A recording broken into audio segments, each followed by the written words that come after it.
Здравейте! Вие сте в YouTube канала на платформата Спортен календар. Аз съм Станислава Андонова в рубриката SOS Рехабилитация. Днес ще говорим за рехабилитацията след сърдечни операции. Голяма, всеобхватна тема, много оперирани хора има и нека започнем. По принцип, сърдечните операции могат да бъдат най-различен вид. Могат да бъдат около сърцето, могат да бъдат с достъп в самото сърце, клапният апарат да се засяга. Всички те обаче се нуждаят от рехабилитация. По чисто медицински препоръки, рехабилитацията е по-лека и по-бърза при пациенти, които са оперирани от байпаси, защото оперативната намеса е около сърцето. Всички операции, които са по повод клапно протезиране, при тях рехабилитацията е по-продължителна, понякога и по-трудна, защото там имаме директна намеса в самото сърце. Знаете, че понякога се оперира една, две, може и трите клапи и оттам идва и по-сложната и по-продължителна рехабилитация. Сега като цяло, както след всяка операция, така и при сърдечните операции, важно е ранната вертикализация. Колкото по-рано пациента мине на собствено дишане, защото това са сериозни и тежки операции, болните са с вентилирано дишане, т.е. на апаратно. Когато се махне апарата и болният започна да диша по собствен начин, тогава в първите часове особено важна е дихателната рехабилитация. Болните са с кислородна маска, тя се извършва под кислородната маска и най-простото нещо е да ги научиш правилно и дълбоко да дишат. Да вдишват дълбоко, да издишват без напрежение. Те са силно обезболени и макар че разрезът е доста голям и е по цялата предна гръдна повърхност, те не изпитват болка. Те изпитват дискомфорт от това да си поемат дълбоко въздух, защото по време на операцията белият дроб колабира и всъщност ние трябва чрез дихателната гимнастика да разгърнем дишането. Защото всичките показатели на дишане се следят в реанимация. Това обучение в правилно дишане важи и след като болните си отидат в къщи. Те трябва да вдишват и да издишват дълбоко от седнало положение по няколко пъти на ден. Т.е. ако лежат, повече ще лежат, по-малко ще е активността. Когато седнат, трябва дълбоко да вдишват и да издишват. Вече по няколко пъти, 4-5 пъти, не е нужно повече. Когато болните са раздвижени в болницата, станала е ранната вертикализация, някакви крачки, някакви метри са достигнати, да, обаче те са крайно недостатъчни. В болницата все пак хората са обезболени, отрупани с лекарства. Когато се върнат в къщи, първото препятствие, което те ще открият е, ако нямат асансьор, че трябва да минат един, два, понякога и 3 етажа. Или ако имат асансьор, трябва да минат 4-5 стъпала. Обикновено пациентите, които са оперирани от сърца, имат и съпъсващи заболявания. Това са хора, които ползват бастуни, патерици. Обикновено, който страда от сърце е обездвижен, те са и с свръхтегло. Трудно подвижни пациенти. Въздуха, те се задъхват. Това е даже основно свойство от самите килограми, от самата операция, от неразгърнато добре дишане. Всичкото това, което ви говорех. И всяко усилие и всяко едно стъпало ще им създаде доста дискомфорт. Какво трябва да знаят? При всички видове сърдечни страдания, дали са оперирани, дали не са оперирани, активността се започва от легнало положение. Както лежат, започват от малките стави, т.е. от глезените стави, да правят раздвижване нагоре-надолу. По 10, по 15 пъти да протягат глезените си. След това хващат ръцете, започват да правят кръгове в китките, т.е. Работиме за периферното кръвообращение. Да го засилиме, защото сърцето е един мускул, той има нужда от тренировки. След глезените и киткините стави се прехвърляме на коленните. Започват свиване, разгъване на единия крак, 2-3 пъти за другия, свиване, разгъване на лакътните стави. При сърдечните операции могат болните да повдигнат ръката през напред догоре. Това движение е позволено. Забранените движения, подчертавам, забранените движения, 3 месеца са забранени, са отвеждането на ръката назад и през страни и подпирането в седнало положение назад на цялото тяло. Това е абсолютно противопоказно заради огромния оперативен стрес.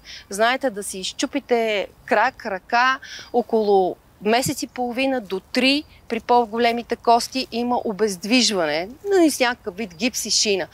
Тук по същия начин са срезани ребра и те трябва да заздравеят. Т.е. трябва ти да не извършваш движения, които разтягат гръдната отпред стена.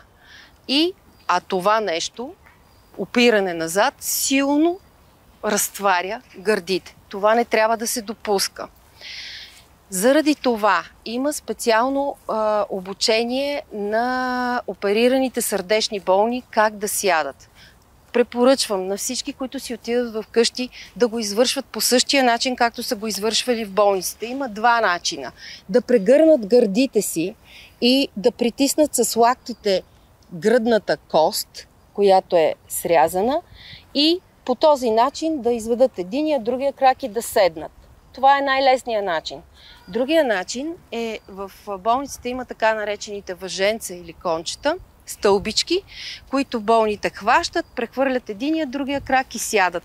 Ръцете са отпред и здраво стиснали. В къщи човек може да си го направи с въженце, може да го направи с колан, може с бинт, може по всякакъв начин и да върже за рамката на леглото, да се хване и да прехвърли тежестта на краката. Другото важно нещо е, точно заради оперативния стрес, е да носят около 3 месеца колан.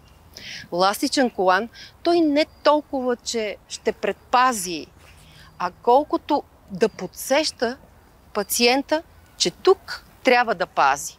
И по този начин се ограничават неблагоприятните му движения. Той просто го подсеща. Иначе самата компресия на самия колан не е толкова голяма, за да го предпази, от някакво фрактуриране на ребро. Но има жени в менопауза, които са с остеопоротичен стерном. При тях носенето на колани и всичките тези забранени движения важат около 6 месеца. Те трябва да бъдат особено внимателни. Както страдат мъжете, така страдат и жените от сърца.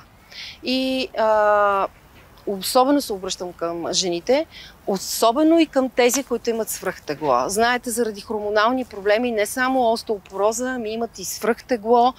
Обикновено сърдечно болните, почти всички имат и диабет. Оттам има, знаете, също метаболитен дисбаланс. И всичките тези допълнения усложняват раздвижването и за тях важат тези забранителни движения. Така, казахме какво е забранено, какво не трябва да правят от 3 до 6 месеца. Но какво пък трябва да правят? Освен упражненията, които ви казах от легнало положение, когато болният започне, пациента оперирания, повече да седи, отколкото да лежи, повтаря същите упражнения за глезени, за китки, за лакти, за колене от седнало положение. Просто се изиграват в такава малка дозировка от седнало положение. Разбира се, винаги с 2-3 дълбоки вдишвания. Дълбоките дишвания и издишвания са задължителни и входящи към всякаква двигателна активност. Когато са вече в къщи, първото нещо е, те вкъщи и стените помагат, има една поговорка, стават активни, придвижват се до тоалетни, до други стаи, но това като двигателна активност не е достатъчно. Трябва да има някаква тренировка. Най-лесната тренировка и най-достъпната на един опериран, който си е вкъщи, това е да качва и да слиза стълби. така достъпна и препоръчителна, защото качването и слизането на стълби е цикличен тип натоварване. Това, което трябва да правят всички оперирани. Те трябва да ходят, да плуват като спорт.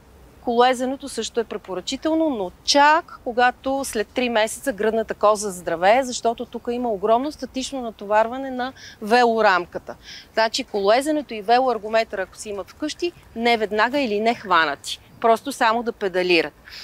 И заради това казвам, че за повечето хора най-достъпното натоварване и тренировка е по стълбите. Как става тя? Хваща се за перилото. Първия ден, като се върнат в къщи, да минат 3 стъпала надолу. Първо надолу, после нагоре. Това го запомнете. Първо слизате, после се качвате.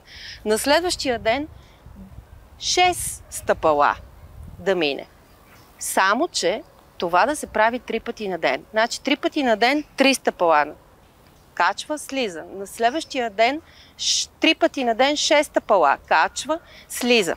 Сега, основното нещо, което трябва да внимават е с каквото темпо се слезе, с такова и да се качи. И да се стараят колкото може дишането да е равномерно. Знаете, големи спортисти, преди да художествени гимнастички, преди да започнат съчетание, преди да се скочат във водата. Винаги, ако сте забелязали по телевизията, винаги правят дълбоки вдишвания и издишвания. Това дишане задълбочено просто вработва организма към по-сериозно натоварване. Особено при сърдечно оперирани, където достъпа до сърцето минава през белите дробове и те са засегнати. Тоест, поемат дълбоко, дишват, издишват въздух и започват да правят слизането по стъпалата и качването. Колкото повече стълби минават, толкова по-добре. Хубаво е, ако не могат сами да го регулират, нали, вдишва, издишва, вдишва, издишва. Да има ритмичност на дишането, която да бъде съчетана с самото движение. В началото това е много добре. Другото, което е много характерно, когато човек след сърдечна операция се чувства несигурен в движенията, обикновено те млъкват. Дори и да има терапевт до тях, те мълчат, защото си пазят въздуха. Буквално го пазят. Той е намален. Тук гръдната клетка е отворена по време на операцията и те нямат въздух, за да извършат по-голямо натоварване. Това е много силен терапевтичен момент, когато пациента започне да говори докато ходи, това значи, че въздуха му стига. Това значи, че той е разгърнал дишането и може да усети по-голямо натоварване и да се впусне в по-голямо натоварване. Това, което трябва да внимават много е да не се навеждат рязко, да не бутат нещо, да не вдигат тежко. Тежко може да се вдига след 3-я месец 5 кг или хванати тук отпред. Т.е. да вземат нещо, да го пренесат и да го поставят, но да бъде до 5 кг с двете ръце. Или ако 2,5 кг тук, 2,5 кг тук, след края на 3-я месец след операцията. Това е от мен. Ще се видим следващия път и ще продължа с сърдечните операции.